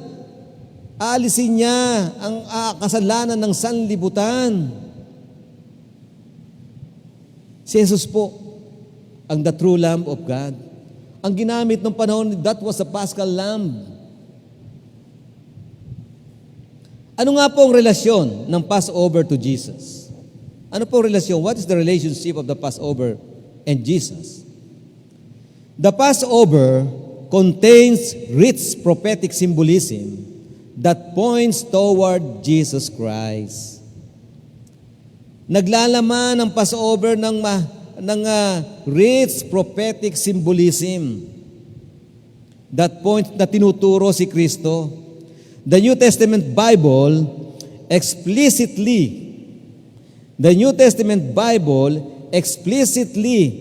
teaches that the Jewish feasts are a shadow of things to come. Yung Jewish feast na ginagawa nila, yung Passover lamb, kaya nagkaroon ng feast, palagi nila sineselebrate yun. Sabi nito that the Jewish feasts are a shadow of things to come. Ano ba yung things to come? The redemption through the blood of Christ. Yung things to come. The redemption through the blood of Christ. Kaya nga noon sabi, the New Testament Bible explicitly teaches. Ano ba yung explicitly? Stated clearly and in detail, leaving no room for confusion or doubt. Kaya nga sabi ito, the New Testament Bible stated clearly and in detail, leaving no room for confusion or doubt, that the Jewish feasts are a shadow of things to come. The redemption through the blood of Christ. Ang katubusan sa pamamagitan ng dugo ni Jesus. Kaya noon, year by year, sineselebrate na yung Passover na yon. Tingnan natin sa Colossians 2:16 and 17. Colossians chapter 2 verses 16 and 17. Let no man therefore judge you in meat or in drink, or in respect of an holiday, or of the new moon, or of the Sabbath days, which are a shadow of things to come, but the body is of Christ. Sa mga taga-Kolosas, ang sabi, sino man nga ay huwag humatol sa inyo tungkol sa pagkain o sa pag-inom, o tungkol sa kapistahan o bagong buwan o araw ng Sabat, na isang anino ng mga bagay na magsisidating, ngunit ang katawan ay kay Kristo. Ang katawan ay kay Kristo. Hebrews 10:1. Ano sabi sa Hebrews 10:1? For the law, having a shadow of good things to come, and not the very image of the things, can never with those sacrifices which they offered year by year, continually make the comers thereunto perfect. Sa Tagalog, sapagkat ang kautusan na may isang anino ng mabubuting bagay na darating. Sabi niya, ang kautusan daw ay may isang anino ng mabubuting bagay na darating. Hindi ang tunay na larawan ng mga bagay, kailan pa man ay di maaaring magpasakdal. Kailan pa man hindi maaaring magpasakdal sa mga nagsisilapit sa pamagitan ng mga hain, laging inahandog sa taon-taon. Yung mga hain na inahandog taon-taon na hindi pwedeng magpasakdal, Pastor. Tama po ba yun? Hindi pwedeng magpasakdal. Kaya tingnan natin ang dalawang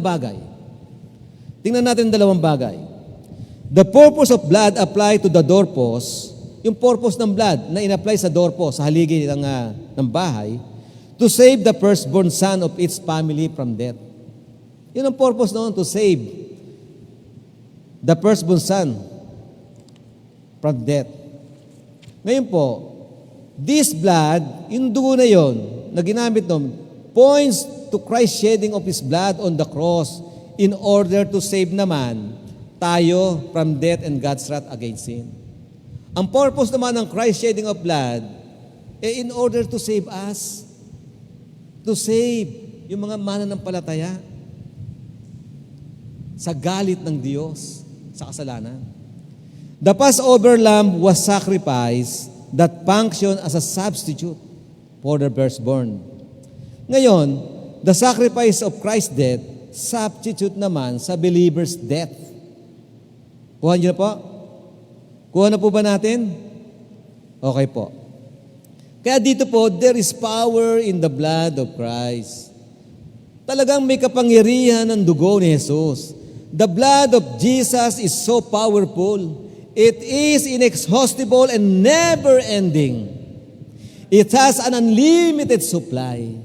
Hindi nauubos ang supply ng dugo ni Jesus. The power of His blood never changes. It is the same yesterday, today, and forever. The power of the blood of Christ never changes. Hindi nagbabago po. Kaya mga kapatid, brothers and sisters, ang sino mang nakikinig ng tinig na ito, when we apply the blood of Jesus to the doorpost of our lives in faith, we access the power to defeat the curse of sin. We access the power to defeat the curse of sin if we apply the blood of Jesus to the doorpost of our lives in faith. We will be victorious. Magiging matagumpay tayo. Tama po ba? Magiging matagumpay tayo mga kapatid. May access na tayo sa power of the blood. Ang kapangyarihan ng dugo ni Kristo. Iyon ang magagamit natin.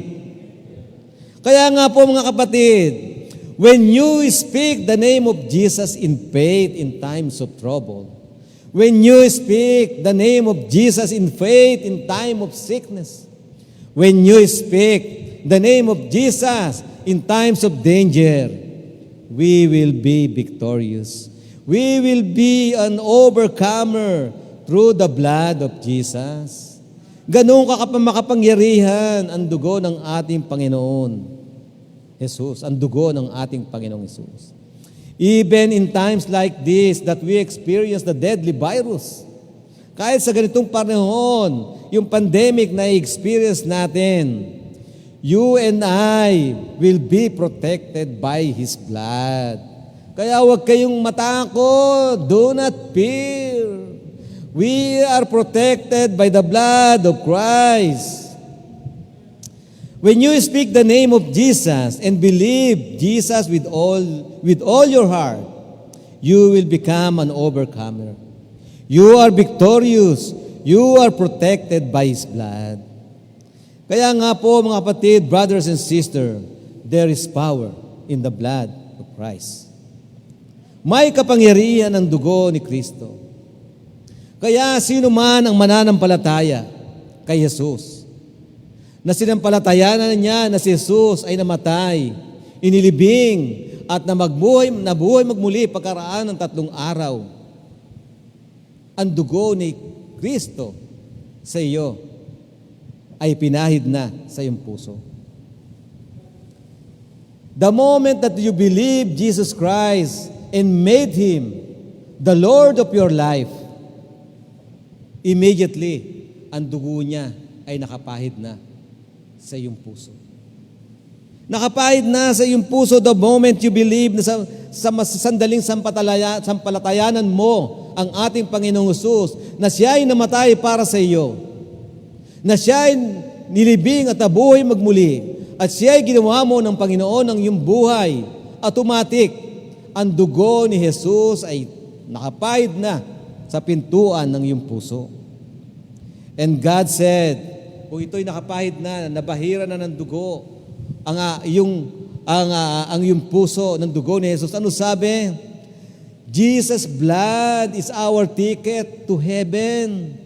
Yun na magiging ticket natin papunta sa langit, ang dugo ni Jesus. Jesus' blood is our quarantine pass to heaven. Ang virus, walang magagawa. Hindi ka pwedeng pigilan man ng kamatayan sapagkat ang dugo ni Jesus ay bubuhayin kang magmuli. Kaya nga po, kung ikaw ay may bahid ng dugo ni Jesus, wala ka ng problema. Nakalista na ang pangalan mo sa Book of Life. Lahat ng nanampalataya kay Jesus ay nakalista na ang pangalan sa Book of Life. Kaya nga sabi ng Panginoon, once na mabahira ng dugo ni Kristo ang iyong puso, ang sabi ng Panginoong Jesus, you will never perish, but you will have an everlasting life. Do you believe that? Iyon ang kapangyarihan ng ating Panginoon. Maraming salamat po sa ating Panginoon. Tayo pong lahat ay tumayo. Tayo po'y manalangin. Pastor?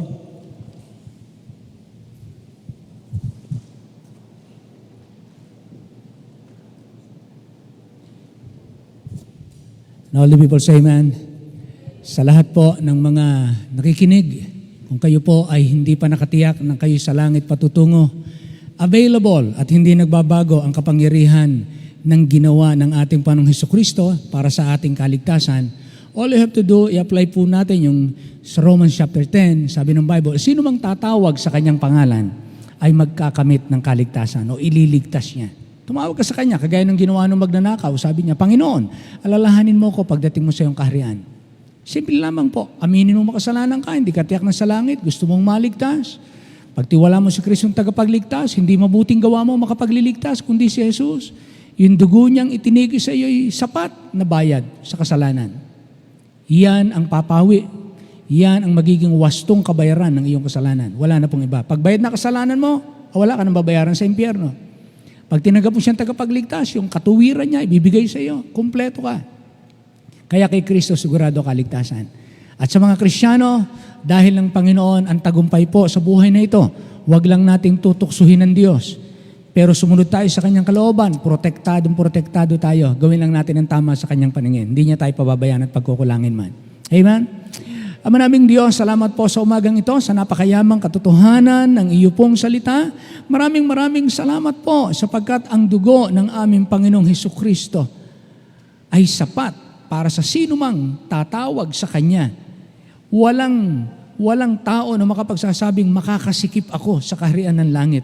Ang Diyos ay may laan at sapat na inilaan para po sa mga lalapit sa Kanya. Lalo na nga, ang sabi ng Biblia, ang sino mang inilapit ng Ama sa akin, isa man sa kanila na ibinigay ng Ama sa akin, na hindi ko iwawala. Kaya, Panginoon, sigurado, panatag kami, at salamat po sa ganitong pag-asa. I-bless you po ang aming kapatid, Brother Francis, ang kanyang family, ang kanyang ministry, ang kanyang paglilingkod sa inyo, ang kanyang mga pinagkakaabalahan, kanyang mga hanap buhay. I-bless you po, maging ang kanyang mga kamag-anakan at mahal sa buhay, Lord, makasama niyang nagpupuri sa inyo. At ganoon din naman kami na inyong mga anak, makapagpatuloy kaming naglilingkod ng may katapatan.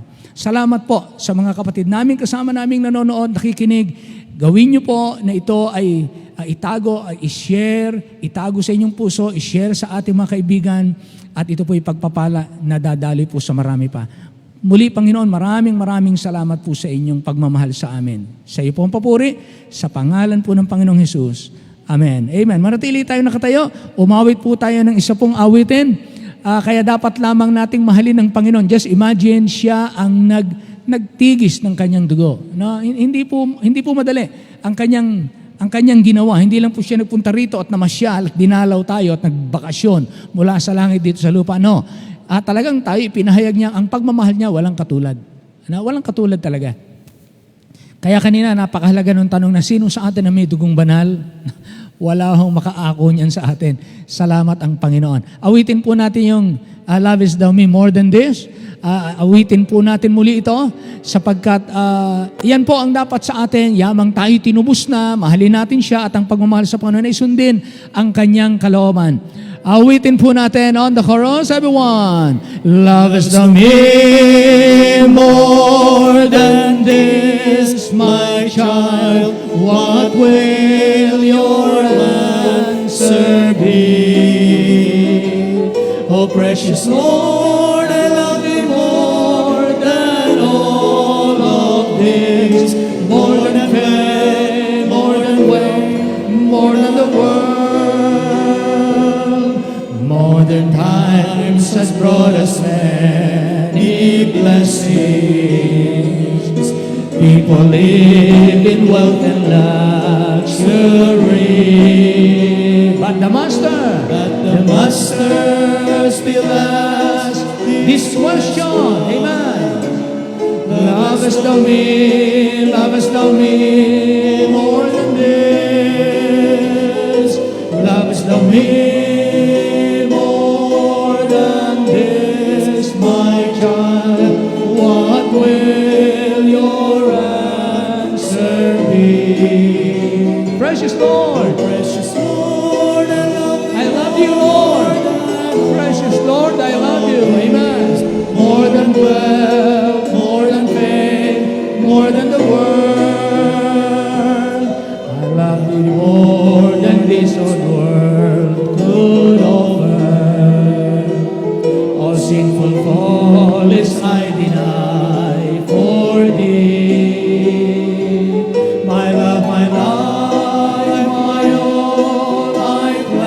sing.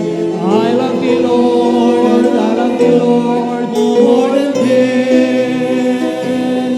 Lovest thou me more than this, my child? What will your answer be? Oh, precious Lord, I love thee more than all of this, more than fame, more than wealth. One more on the chorus. Lovest thou me? Lovest thou me more than this, my child? What will your answer be? Oh, precious Lord, I love thee more than all of this, more than wealth, more than fame, more than the world, more than wealth, more than wealth, more than fame, more than the world. Amen. Ang sabi po ng Bible, ang sino mang hindi magmamahal sa ating Panginoong Jesus, let him be anathema. You see that? Tayo po magtitipon po ng ating mga kaloob sa umagang ito. Salamat po tayo. Hilingin natin, Brother Ginto, will you please come? Pasalamatan po natin ang ating mga kaloob at ipag-pray ang ating mga kapatid. At magkakaroon po tayo ng short habang nag-offering yung video. Pakita lang po natin yung ilan ng mga ginawa ng Christ Baptist Church na pagtuwang sa mga frontliners, mga mamamayan, tricycle drivers, tagawalis, pulis. So, salamat po. Brother Ginto, please. Ama naming Diyos na mapagpalat makapangyarihan sa lahat, maraming salamat po sa umagang ito na kami po ay nakapag-aral muli ng iyong salita. Yes po. Nakapanig po kami at nakapag-aral po kami. Nagbulay-bulay po kami ng iyong mga salita. Apo. Salamat po, Panginoon. It's really amazing. Thank you, Lord. Your love is really amazing. Yes, Lord. And because of that amazing blood, Thank you, Lord. we truly believe that our name is already written in the book of life. Thank you, Lord.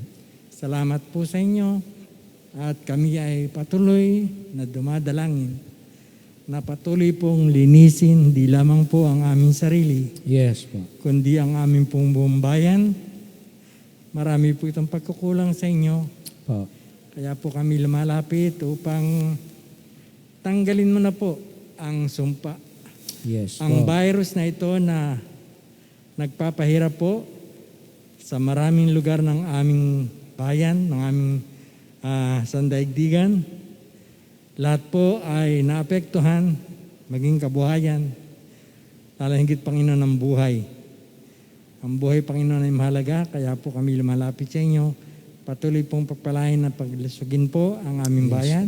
Apo. Pagpalain po ang lahat ng namiminuno at ang lahat po ng aming mga frontliner. Apo. Na nawa po, Panginoon, ay hindi na magkahawa-hawa. Pagilingin mo po ang mga may sakit Apo. upang ang mga doktor at mga nurses and mga hospital volunteers ay hindi na mahawa Yes po. at hindi na kumalat ang virus na ito. Apo. Salamat po at pagpalain po na wala na po sanang hindi na po sana madagdagan Yes. ng mga pasyente o mga magkasakit ng COVID, Panginoon. Opo. Purihin po kayo na kahit ganito ang panahon, hindi po natitigil ang pagkapuri po sa inyo. Thank you, Lord. Hindi rin po kami nagkakasakit. Thank you, Lord. Pagpalain po, Panginoon, ngayon ang bahagi ng aming pagtitipon na kami ay makapagkaloob ng aming mga tithes and offering. We pray, Lord, na i-bless mo po ang aming mga kaloob na ito upang magamit po, lalo na sa gawain po sa dakong ito ng Muntinlupa. Yes, opo. Salamat po ng marami sa pangalan lamang po ni Jesus. Amen. Amen. Amen. Amen. Habang nagtitipon ng offering, pwede nyo na po i-flash yung ating mga video, pictures. Yes, para yung time natin, magamit natin. Ano po, dahil Ibig nating matapos yan po ay ano yan, sa ating yan, mga driver, tricycle driver po ito, binigyan natin ng face shield. At ito naman po ay mga mag-uwalis dyan sa may Green Heights, yung mga natirang mga hindi pa nabigyan. Yan po, mga vendors, nabigyan natin. Yung mga nagtitinda-tinda sa kalye, nabigyan natin ng face shield. At namigay po tayo ng lugaw na may kasamang egg. Yan ang ating mga kapatid. Saan ito? Dito ito, sa may Soldiers Hill sa entrance. Yung guard post yan. Sige, meron pa? Nana? Meron pa. Putol yata yung ating internet. Ayun.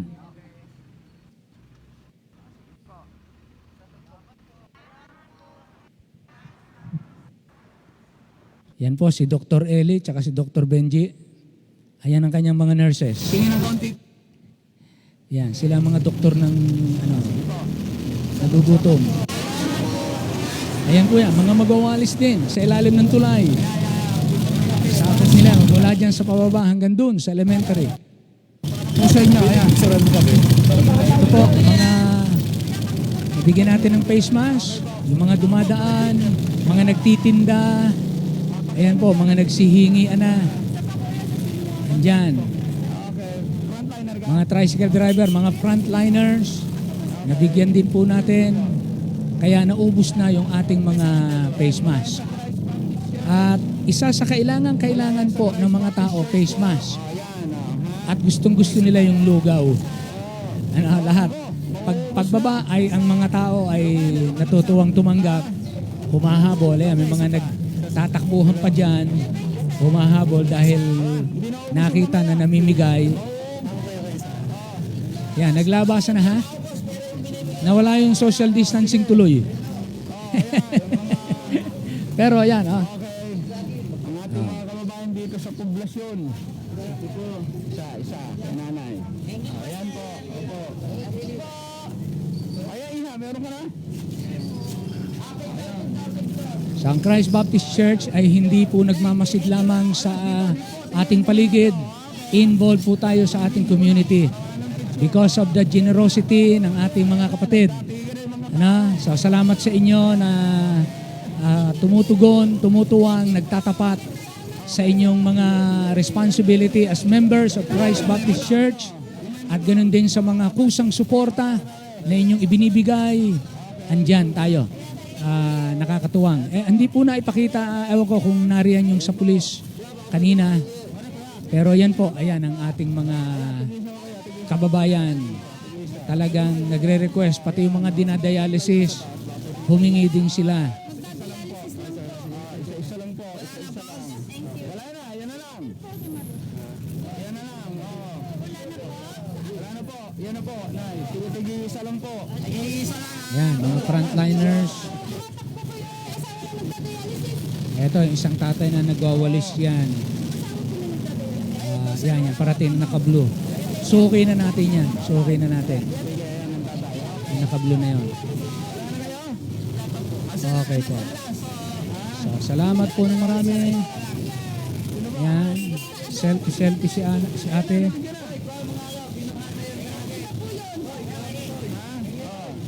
Meron pa ba?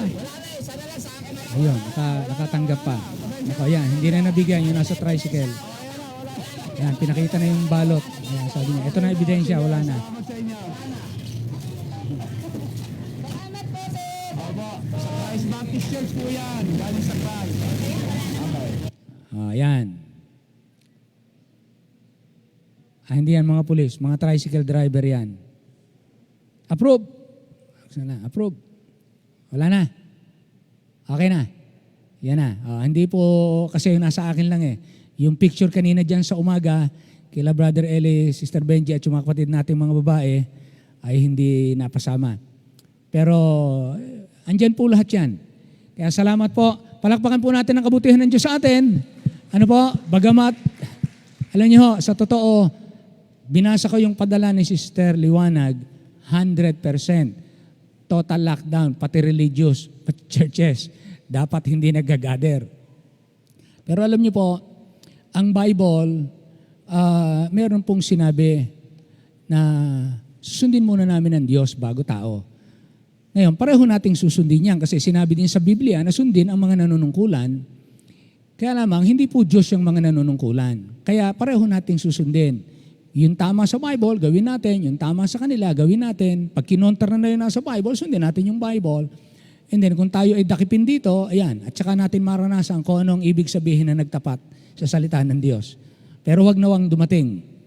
At ang mga pupunta naman dito, mga pulis, yung mga pulis naman na nariyan, ay katuwang natin. At sila po nagsabing, Pastor, basta bantayan nyo lang yung social distancing, ganito, hindi naman kayo anuhin. At kami rin naman po ang pupunta kapag kakailangan. Titimbrehan namin kayo kung kailangan. Ano po? So salamat sa Panginoon at may bukas tayong pintuan para magtipon at maging blessing tayo sa ating kapwa. Actually, ang frontliner, hindi lamang po sila. Tayo ay mga frontliners din. Tayo ang sumusuporta sa kanila. Magmula sa magwawalis, mga security guards, mga pulis, mga nasa frontline dyan, mga drivers, ilang taong mamamayan na tinutulungan natin, kayo ang nakabackup. Kaya malakas po ang loob ko. At pwede ko sabihin, ang Christ Baptist po, huwag niyo na hong gambalain dahil ito po ay mga frontliners din. Natutuwa kayong kami nakakatulong doon, hindi po yun mangyayari kung wala po itong mga kapatid na ito. Amen? So, salamat po sa Panginoon. Okay, so Friday na po uli ang ating meeting. Tuloy-tuloy lang po tayo. At loobin ng Panginoon, makatawid po tayo hanggang matapos po ito. At gumaan na po yung patakaran at dire-diretso na po tayo.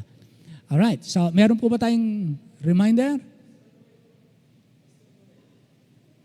Kay Pastor Noel, namatay po yung kanyang kapatid, bunso nilang kapatid, COVID. 27 years old. 1 week lang, 1 week time lang. 1 week time lang. Napakabilis. Siguro, meron na siya, hindi alam, hindi kung ano man, baka akalay kung ano lang, within 1 week, ay pumanaw po ang kanyang kapatid. Kaya tutuwang po tayo mga kapatid. Just be generous lang po. Lahat po ng ating tinatanggap na likom ng mga kaloob, dyan po natin ginagamit. Plus, continuous po ang support ng mga workers. Opo, kahit na walang pasok ang school, ang mga teachers natin, tumatanggap po sila ng support. Mga workers natin, mga Bible student na nag-stay in, tumatanggap po. Why? Because of the faithfulness and generosity ng ating mga kapatid. We pay our bills, electric bills and so on, mga monthly dues, lahat pong yan, we do that. So, tuloy lang po. Ministries natin, tuloy lang din. Dire-diretso lang po tayo. Isa po tayo sa mapalad na simbahan na nakapagpapatuloy, gayong marami na ang hindi nakapagpatuloy magtipon-tipon ng ganito.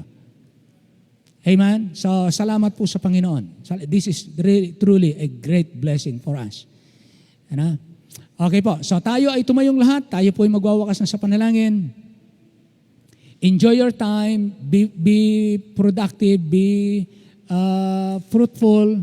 Once na tayo nag-i-stay. Thank you very much, Brother Francis, sa yaman, makapangyarihang mensahe. Kailangan niya, lalo na yung ating mga nanonood.